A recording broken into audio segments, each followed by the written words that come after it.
Hi there and welcome back to my channel. Thank you so much for joining this video. I'm so excited because this month I had so many 5-star reads, and in this video I'm going to show you all the books I read this month and also talk to you about my thoughts and feelings and all about the 5-star reads. So let's just jump right into it. So this is a stack of books I ended up reading for this month. I ended up reading a lot more books than I normally do just because I ran through some of these so quickly and I'm so excited to share them. Okay, so we are going to go in chronological order. I have my Goodreads up here on my computer, and let's start with the first one. So just for everybody's reference, here are my rating kind of scales that I do, just so you all can get a little bit more of an idea of what a rating is for me and why I will rate a book that rating. And the first book I read this month is Nora Goes Off Script by Annabelle Monaghan. So this is a book where we have Nora, and she's a single mom of 2 kids, and she is kind of like a romance writer, you know, like Hallmark movie style. She writes these types of movies, and in one of the movies that she sold, she actually ends up allowing the film crew to come and film in her spot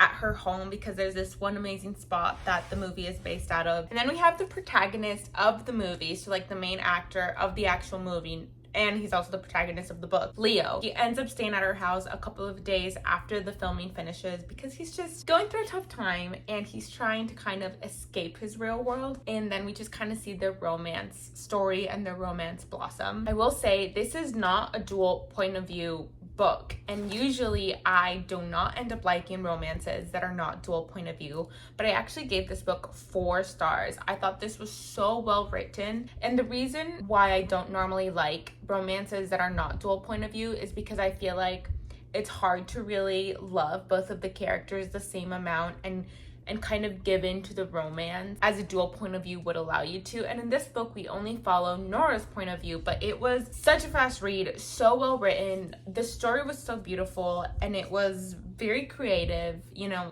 I guess there were some parts that were a little bit cliche, but overall, such a good book. I loved my time reading it, and I want to read the next books that she has in this little series. So highly, highly recommend. Second book I ended up reading this month is Reckless by Elsie Silvers. So Reckless is part of a series called Chestnut Springs series. And in it, it's kind of like a small town romance. We follow a lot of the same family and their romance stories. And in this story, we follow Theo and Winter.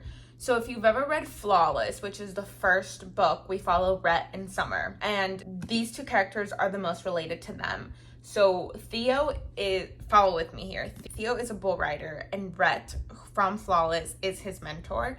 And then Winter is Summer's sister. So we follow Winter and Theo. I don't know if I should say too much about the plot of this story, but I feel like everyone knows about this series at this point. All I'm gonna say is I gave it 5 stars because I just loved these characters. I felt like the progression of the conflict of the story was very realistic, and it didn't bother me, and it wasn't annoying, and it wasn't too dragged on. I thought it was perfect timing for the book. And let me tell you, my favorite book of this series is Heartless, and I think this book might just have dethroned Heartless from being my number 1 spot in regards to the series. I don't know, I'd have to do a little bit of a reread.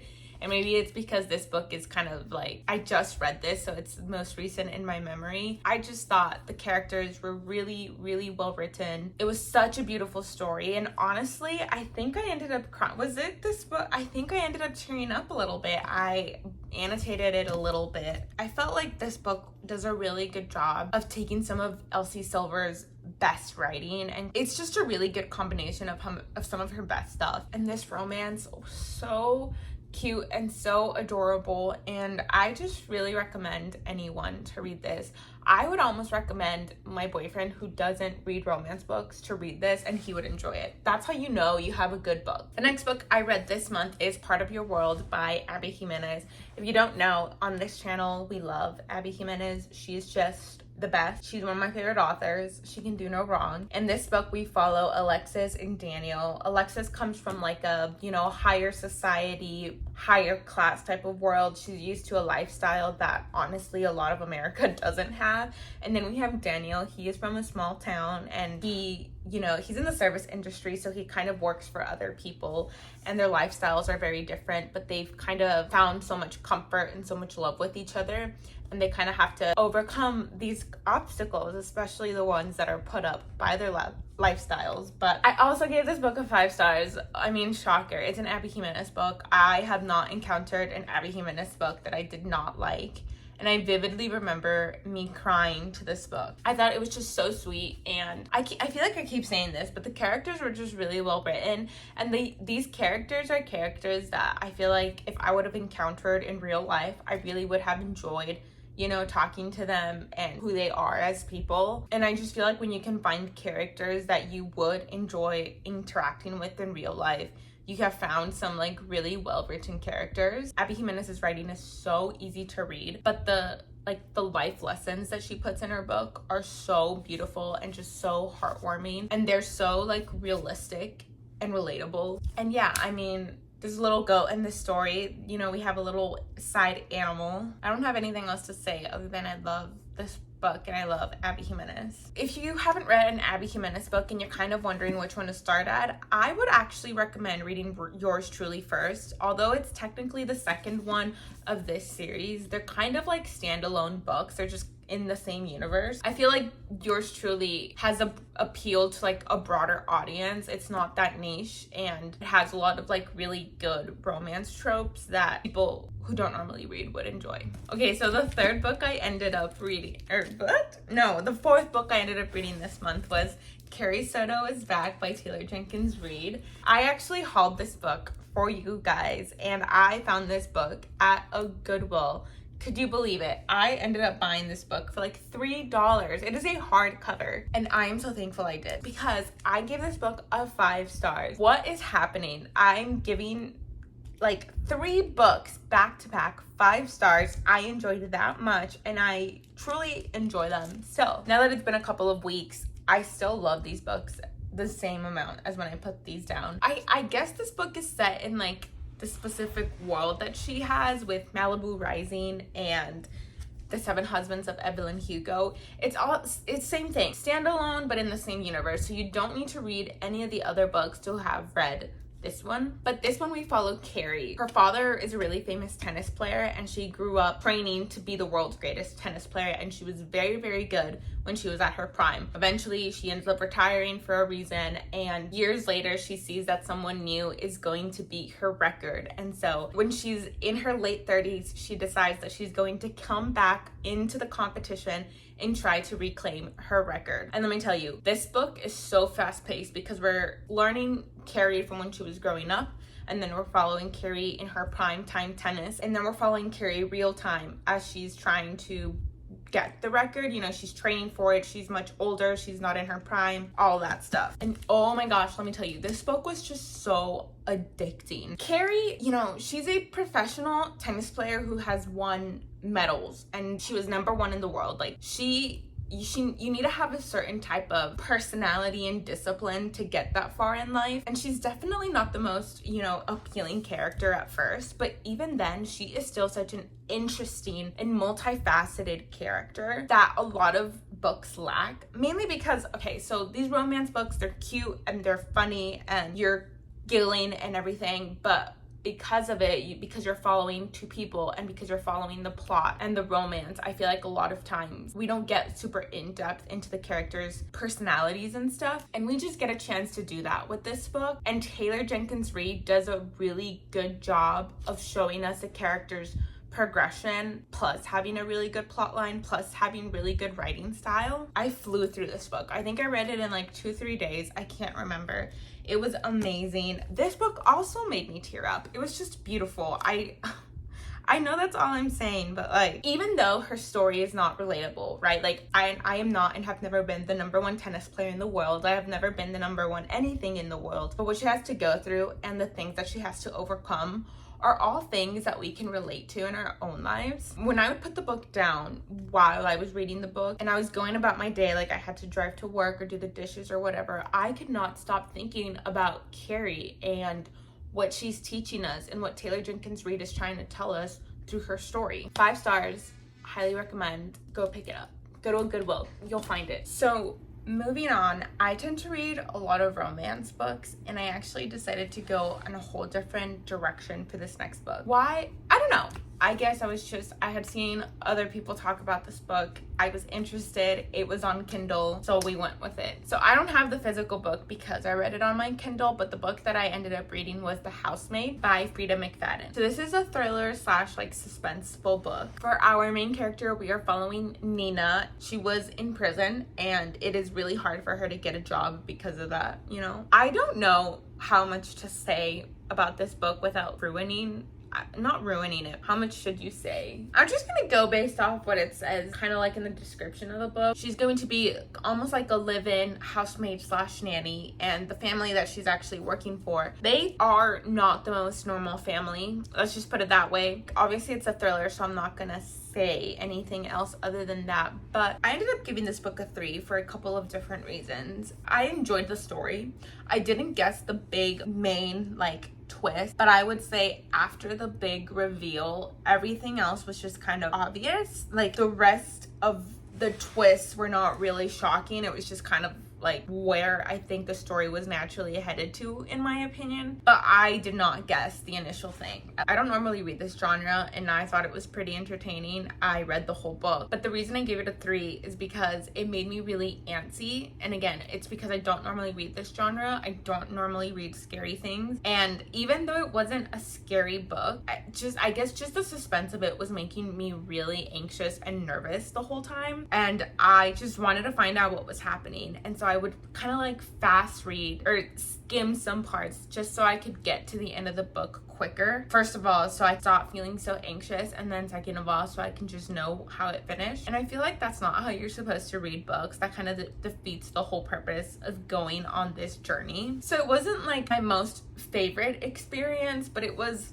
an experience nonetheless, and I didn't hate it, so I ended up giving it a 3. I'm pretty sure I'm not going to continue that series, and I don't know if I'll read any more, you know, thriller books, but it was, you know, it wasn't bad. It was a really good change of pace, but other than that, I think that's kind of all it was just a change of pace. And then the last book I ended up reading this month is Powerless by Elsie Silver. I also do not have the copy of this book because I ended up reading it on my Kindle, and I haven't stopped by a store to go pick it up. But Powerless is in the same universe as Reckless, and technically Reckless I think is number 4 in the series and Powerless is 3. But if I'm being honest, I've read all of these books out of order. I went 1, 2, 5, 4, 3. Like there's no rule. There's like no rules, and it didn't even spoil anything in my opinion. So this is your sign that you can do whatever you want with reading. But anyways, in that book we follow Jasper and Sloane. Jasper is one of the friends, almost like an adopted brother of the family, and then we have Sloane, and she is the blood cousin of the family. So they grew up with each other, but they aren't like really cousins. Well, they're not cousins at all. This book is a friends to lovers romance because they grew up with each other. You know, Sloane has had this huge crush on Jasper since essentially the day they met, and you know, they were little kids, and Jasper was like a preteen, so he didn't really pay much attention to her. But later on in life, clearly that changes. This is a romance story, and we kind of see that progression from when they decided to kind of take that step forward and admit their feelings towards each other and decide to give it a try. I ended up giving this book a 3.5 stars. I think the Chestnut Springs series is like 5 stars. Everyone should read. Such good romance books. Elsie Silver, she's just really good at what she does. I will say those books are spicy, or at least they have some spice scenes. So is that something that you do not want to get near? You might need to skip some scenes. I would also say that you can just skip those scenes and it won't affect you reading the plot of the book, if that makes any difference to anyone. The reason I gave this book, oh my god, I'm so sorry. There's like light. I'm sorry. There's like a window here. And it's moving because there's a fan on. So I apologize for these random streaks of light. Oh my god, this is really bad. Anyways, the reason I gave this book a 3.5 is the same reason why, even though this is technically the 3rd book, I ended up reading this book last, is because it's Friends to Lovers. I don't love Friends to Lovers. It's honestly, I think after this book, I'm going to avoid the trope Friends to Lovers, because to me, Friends to Lovers just means miscommunication. I just cannot justify reading 100 pages worth of a book book where we are just in one or two of the characters' heads being like, oh, I like this person, but I don't know if they like me back, and I like this person, but they don't like me because XYZ. Like, I just don't love that. And I know some people love that tension and love that really, really, really slow build. I just don't love that at all. And I also don't like the miscommunication trope, because I'm just like, why wouldn't you want to make yourself happy by just having a tough conversation, the potential of so much happiness in the future, or at least for yourself to know that it's time for you to move on. Like, I don't know, I just don't get it. I don't know, I don't get it. It's not for me. It's for other people, but it's just not for me. And it's part of the series, so I was always gonna read it. And honestly, I thought it was good. I did not think there was a lot of like cheesy conflicts, if that makes any sense.